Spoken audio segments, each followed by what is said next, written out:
हजुरहरू first time trekking गर्नु हुँदैछ भने चाहिँ एकदमै बाटो चाहिँ ठाडो उकालोको हुनुको कारणले गर्दाखेरि अब हामीसँग आउनुभएको 2-3 जना दाजुभाइहरू पनि फर्केर जानुभयो आधी बाटोबाटै हिँड्न नसकेर किनभने चाहिँ ठाडै उकालो छ नि त अनि त्यो ठाडो उकालो भएको कारणले अब हिँड्दा एकदमै गल्ने अनि अलिकति डिमोटिभेट हुने होइन अब यहाँबाट सक्दिनँ होला जस्तो खालको हुने अनि कसैको चाहिँ अब खुट्टाहरू गलेर मुटुहरू पनि कान्छ कसैको त्यही भएर चाहिँ तपाईँहरू आउनुभन्दा अगाडि चाहिँ फर्स्ट टाइम हो भने चाहिँ फर्स्टमा तपाईँहरूले सर्ट ट्रेक पनि गरेर आउनु है सर्ट ट्रेकमा जानु अनि सेकेन्डमा आउँदाखेरि चाहिँ यहाँ आउनु सक्नुहुन्छ तर सक्छु भनेर अब तपाईँहरू डेली एक्सर्साइजहरू गर्नुहुन्छ र म सक्छु जान भन्यो भने चाहिँ तपाईँहरू आउन सक्नुहुन्छ। हेलो एन्ड नमस्कार सबैजनालाई स्वागत छ तपाईँहरूलाई मेरो नयाँ भ्लगमा र यो पालि चाहिँ हामी एकदमै ट्रेकिङ ट्रेन्डिङमा रहेको कोरी डाँडा घुम्नको लागि जाँदैछौँ।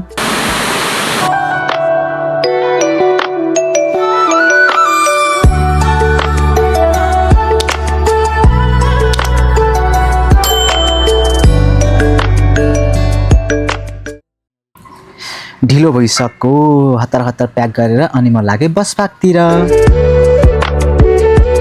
करिब 5:30 बजेतिर पृथ्वी चोक भन्ने ठाउँमा झऱ्यौँ होइन। अब त्यस पछाडि सिक्लेस भन्ने ठाउँको लागि चाहिँ हामी पृथ्वी चोकबाट चाहिँ काउखोला जाँदैछौँ। सो सिक्लेसको यात्रा भनेको चाहिँ काउखोलाबाट हुनेछ।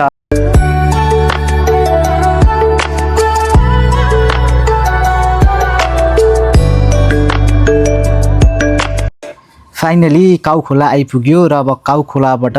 हामी सिक्लेसको लागि जिप पक्रेर जाँदैछौँ। यहाँदेखि जिपको भाडा चाहिँ हामीलाई पर पर्सन 500 लिनुभयो र हाम्रो यात्रा सुरु हुन्छ। हामी चाहिँ अहिले करिब 1 घन्टा पछाडि यो चिप्ली गाउँ भन्ने ठाउँमा आइसकेका छौँ र यहाँ चाहिँ हामी अब चिया बिस्कुट खाएर अनि त्यस पछाडि अघि बढ्छौँ है त। अहिले चाहिँ हामी यो चिप्लीबाट अलिक पर पुगेपछि यो ठुलो झुलुगे पुल आयो होइन। अनि यताको बाटोबाट चाहिँ यसरी यो घुमेर यो बाटो तल देखिरहेको बाटोबाट यता गयो भने चाहिँ ठ्याक्कै त झुलुगे पुल पारि पुग्ने छ। सामानहरू चाहिँ नझरोस् है फेरि टिप्न जान सकिँदैन। डर मर्दै रहेछ नि त मुनि पनि ओहो कति रमाइलो डर लाग्यो माइजू ल रेडी तँ गइरहेछ नि म ऋण लाग्न चाहिँ अब नलाउनै म त फेरि झुलेगे पुल पनि झुलेगे पुल हो खोइ सानोवाला रहेछ है वाउ कस्तो दामी अघि हामी आएको होला त्यही हो। अनि यहाँ चाहिँ अर्को पुल आमामा खतरा रहेछ। हामी चाहिँ दामी ठाउँमा आइपुग्यौँ। तँ कति गहिरो होला यहाँनिर राम सिक्लेस जाने बाटोको बिचमा हामी आएर यहाँ मजा गरिरहेछौँ। हुस्सु लाग्दैछ है हुस्सु मजाले आउँदो रहेछ यहाँनिर रिङ्गेर चढ्यो जस्तो भयो कि धेरै लामो लाग्यो अनि खुट्टा काम्दैछ हल्का यो कसले हल्लाइरहेको छ। अहिले चाहिँ हामी यहाँ सिक्लेस बस पार्कमा आएको छौँ। करिब 11 बजेको छ र हामी चाहिँ अघि नै अलिक छिटो आउँथ्यौँ आधी घन्टा जति त्यो गाडीको ब्रेक बिग्रेको कारणले ढिला भयो। अनि यहाँ चाहिँ हामीले अब खाना खान लागेको छौँ। ड्राइभर दाइले चाहिँ खाना भनिदिनु भएको छ र अब यहाँ खाना खाने अनि लुगाहरू पनि चेन्ज गरेर अब यहीँदेखि जानुपर्छ। हामीलाई जुकाबाट बस्नुको लागि राम्रोसँगले नुन प्याक गरेर दिनुहुने पाहुना भान्साघरको दिदीलाई धेरै धन्यवाद। अहिले चाहिँ हामी सिक्लेसबाट खाना खाएर अनि जाँदैछौँ अब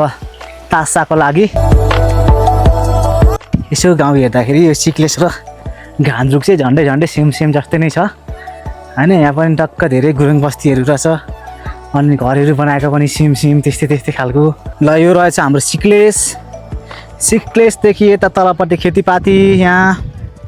खेतीपाती खतरा भइरहेछ। हामीले चाहिँ यहाँ जुका लाग्ने डरले लामो मोजा लगाएर स्कुल पढ्न हिँडे जस्तो यहाँ हिँडिरहेछ।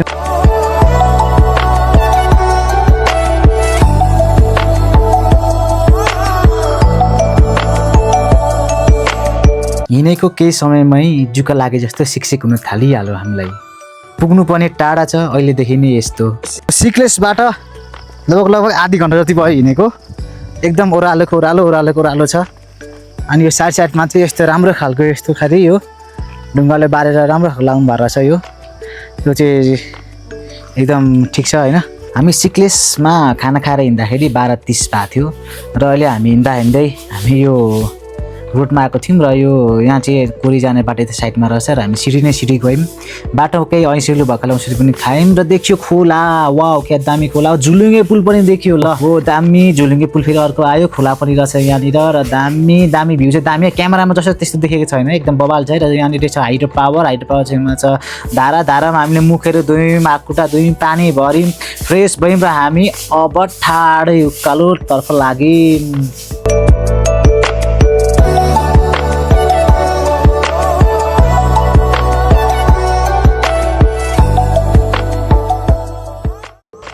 खाजा खाने ठाउँसम्म आइपुग्दा 3:30 भयो र हामी यहाँ चिया खाएर अनि अघि बढ्छौँ।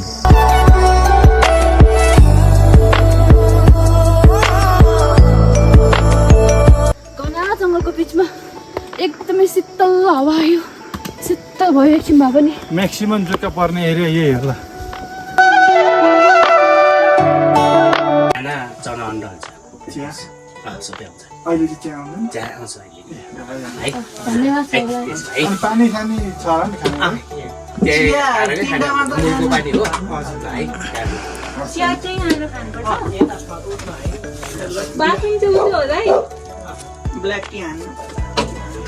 हेलो साथीहरू काठमाडौँबाट 7:30 बजीतिर बस चढेर बिहान 5:30 तिर पोखरा उत्रेर गाउँ खोलाबाट चाहिँ हामी सिक्लेस 2.5 घन्टामा आइपुग्यौँ अनि अब सिक्लेसबाट ठ्याक्कै माथि यो चाहिँ तासा अहिले हामी तासामा छौँ तासा आइपुग्दाखेरि चाहिँ लगभग हामीलाई 6 घन्टै लाग्यो 6 घन्टा तर हामीले चाहिँ एउटा ब्लगमा हेरेको थियौँ त्यहाँ चाहिँ 2 घन्टा मात्र लाग्छ भनेको थियो तर ब्लगको चाहिँ धेरै विश्वास नगर्नु भन्छु होइन लामो बाटो छ यस्तो छ उकालो बाटो छ त्यही भएर अलिक लामो लाग्यो। अब तपाईँहरू बाइकमा आउनुहुन्छ स्कुटरमा आउनुहुन्छ भने अहिलेको मौसम चाहिँ त्यति उचित रहेनछ बाटोहरू हिलाम्मे छ बाइकहरू स्कुटीहरू आउनलाई धेरै गाह्रो पर्दो रहेछ तपाईँहरू सुमो त्यो बोलेरोहरूमा आउनुभयो भने चाहिँ अलि सजिलो हुनेछ बिस्तारै ठिक्कको स्पिडमा हिँड्न सक्नुहुन्छ भने तपाईँहरूलाई मिनिमम पनि 5.5 देखि 6 घन्टा चाहिँ नन स्टप लाग्छ नै यदि यहाँको लोकलहरूलाई चाहिँ 3 घन्टा चान्चुन लाग्ने रहेछ त्यही भएर त्यो पुरै भ्लगहरूको विश्वास चाहिँ नगर्नु हल्का रिसर्च पनि गर्नु। यस्तो दामी हिमाल देखिरहेको छ अहिले हामी जुन चाहिँ होटलमा बसिरहेको छौँ यो गोमा होटलमा तासाबाट पनि यस्तो दामी भ्यू छ भनेपछि धेरै राम्रो भ्यू देख्न पाउँछौँ हामीले अब आजको दिन चाहिँ खुल्छ होला भन्ने बिहानको 8:30 बजी हामीले दोस्रो दिनको यात्रा सुरु गर्यौँ।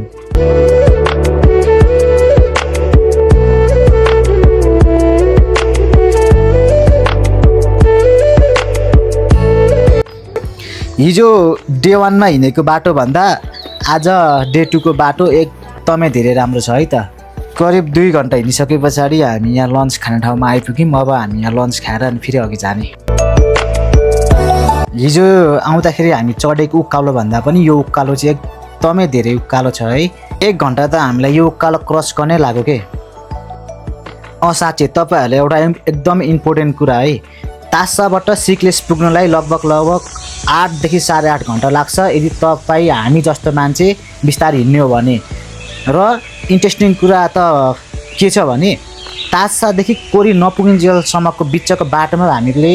कतै पनि कुनै ठाउँमा पानी पाउँदैनौँ त्यही भएर पानी चाहिँ एकदमै इनफ बोकेर हिँड्नु होला किनभने बाटो एकदमै उकालो हुँदै पुग्नुपर्ने छ र त्यो हुँदाखेरि तिर्खापन एकदम धेरै लाग्छ अनि जहिले पनि हाइकिङ गर्दाखेरि छिटो हिँड्नु भन्दाखेरि पनि केही समय हिँड्ने अनि त्यसपछि रोकिने अनि थोरै पानी पिउने फेरि त्यही प्रोसेसलाई रिपिट गर्दै हिँड्यो भने माथि गइसकेपछि हामीलाई यो लेख लाग्ने सम्भावना हुन्छ नि त्यो चाहिँ एकदमै न्यून हुँदै जान्छ त्यसैले आफ्नो ख्याल राख्नु होला है त।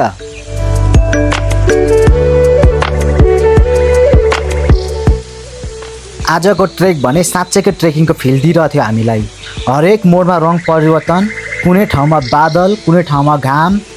अनि त्यसमाथि चिसो महसुस दिने खालको हुस्सुले हाम्रो यात्रा एकदमै धेरै रोमाञ्चक बनाइरहेको थियो हामीले ठाउँमा फोटोहरू पनि लियौँ हो ठाउँमा सर्ट भिडियोहरू पनि बनायौँ टिकटकको लागि इन्स्टाको लागि पनि बनायौँ बाटोहरू पनि हिँड्न लायक गुफा जस्तो होइन साँगुरो बाटो अनि हुन्छ नि होइन एकदम बियर गिल्सले त्यो पुरा घना जङ्गलमा अनि एक्लै त्यो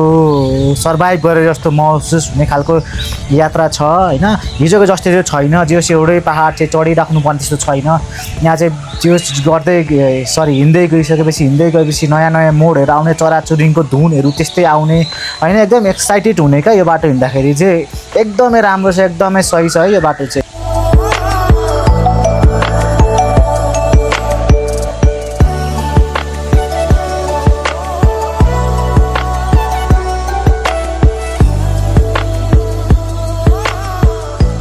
कोली डाँडा पदयात्रा एकदमै दामी छ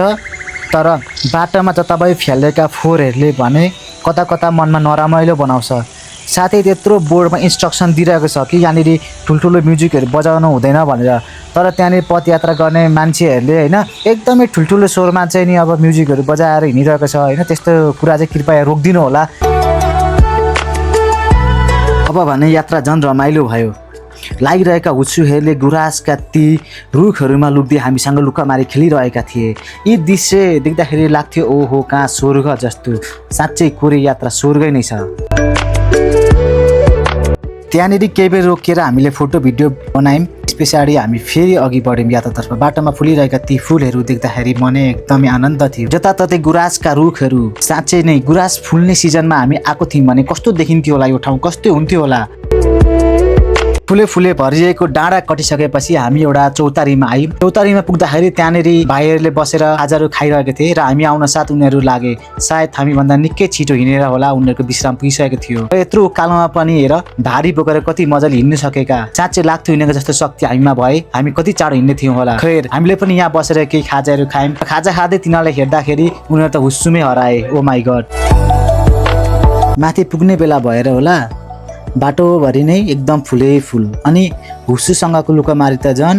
ओहो एकैछिनमा आउने एकैछिनमा हराउने कति रमाइलो भइरहेको छ यात्रा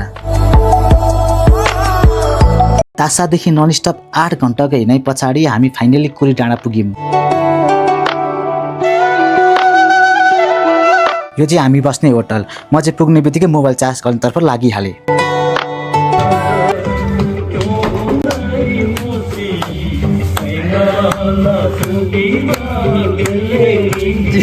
स्थानीय कल्चरल डान्स हेरेपछि त दिनभरि हिँडेर थाकेको हाम्रो थकान पनि कता हरायो साँच्चैको रमाइलो भयो साँझ राति पिसाब फेर्न उठ्दाखेरि देखेको यो हिमालको दृश्यले मेरो मनै लोभ्यायो अहिले राति त यति सुन्दर देखिरहेका छन् भोलि कस्तो हुन्छ होला यो सोचेर मलाई रातभर निन्द्रै लागेन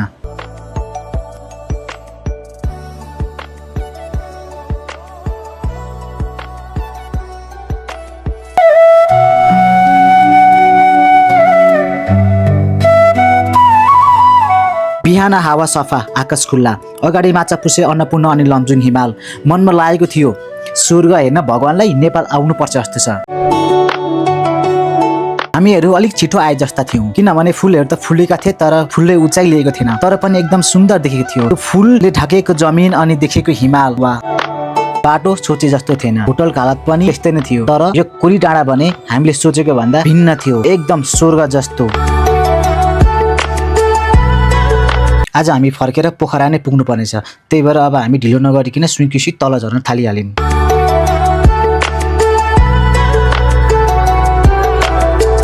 तपाईहरूलाई ओह्रालो हिँड्ने बानी कतिको छ जति हामीलाई उकालो चढ्दा गाह्रो हुन्छ नि त्योभन्दा डबल नै गाह्रो हुन्छ हामीलाई ओह्रालो झर्दा किनभने ओह्रालो झर्दाखेरि हाम्रो यो घुँडा एकदमै दुख्छ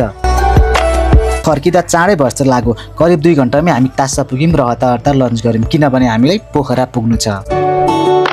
हामीलाई त बाटोमा भेडा हेर्ने मौका पनि जुरो गोठला दाइको अनुसार उहाँले अबको 2-3 दिन भित्रमा माथि कोरीसम्म पुर्याउनुहुन्छ अरे